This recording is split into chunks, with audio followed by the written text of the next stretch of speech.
हे दोस्तों, welcome to the inside.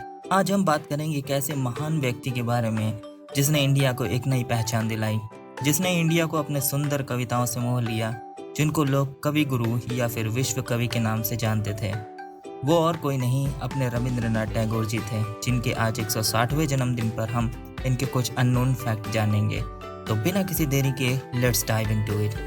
Rabindranath Tagore ji ना सिर्फ पोएट थे, बल्कि राइटर, प्ले राइटर, पेंटर और संगीत में भी उनकी बहुत रुचि थी। रविंद्रनाथ टैगोर एशिया के पहले ऐसे व्यक्ति थे जिनको लिटरेचर के लिए नोबेल प्राइज मिला था।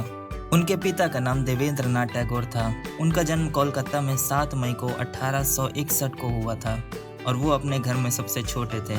वो अपने माता पिता के 13वीं संतान थे।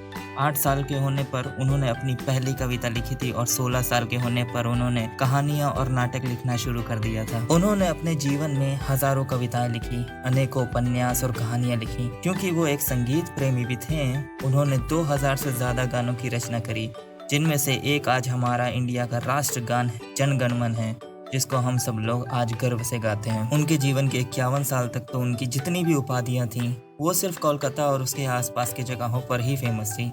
51 वर्ष में जब वे अपने बेटे के साथ समुद्री मार्ग से इंग्लैंड जा रहे थे, तभी उन्होंने अपनी कविता संग्रह गीतांजलि का इंग्लिश ट्रांसलेशन शुरू किया। वो ये किसी खास वजह से नहीं कर रहे थे, बल्कि अपना समय व्यतीत करने के लिए ही उन्होंने अपनी कविता गीतांजलि का ट्रांसलेशन शुरू किया था। जब वह इंग्लैंड पहुंचे तो शिप से उतरते समय उनका बेटा वो सूटकेस वहीं भूल गया जिसमें नोटबुक रखी थी।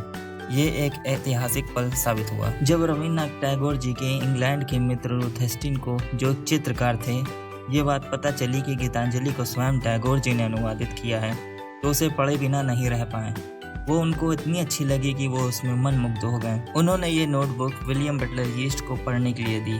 विलियम बटलर यीस्ट भी 20वीं सेंचुरी के लिटरेचर थे। उन्होंने टैगोर जी की गीतांजलि को पब्लिश किया, जिसके बाद सितंबर 1912 को गीतांजलि को कुछ लिमिटेड कॉपीज इंडिया सोसाइटी की मदद से पब्लिश करी गई। रविन्द्रनाथ टैगोर जी के हाथों लिखी जाने वाली कविताएं काफी पसंद की जाने लगी, सबके मन को भा गई। गीतांजलि के पब्लिश होने के 1 साल बाद 1913 को रविन्द्रनाथ टैगोर जी को नोबेल पुरस्कार से सम्मानित किया गया। रविन्द्रनाथ टैगोर एक ऐसे व्यक्ति थे जिन्होंने पूर्व और पश्चिम की दुनिया को जोड़ने में मदद करी। He was a remarkable person. उनके जैसा और कोई नहीं होगा। उन्होंने समाज सुधार के लिए भी काफी योगदान दिए और हम सब कभी उनके कार्य को नहीं भुला पाएंगे। और अगर आपको वीडियो अच्छा लगा हो तो सब्सक्राइब जरूर करें और बेल आइकन दबाना बिल्कुल ना भूलें। ऐसी और भी वीडियो आगे आती रहेंगी। So thanks for watching.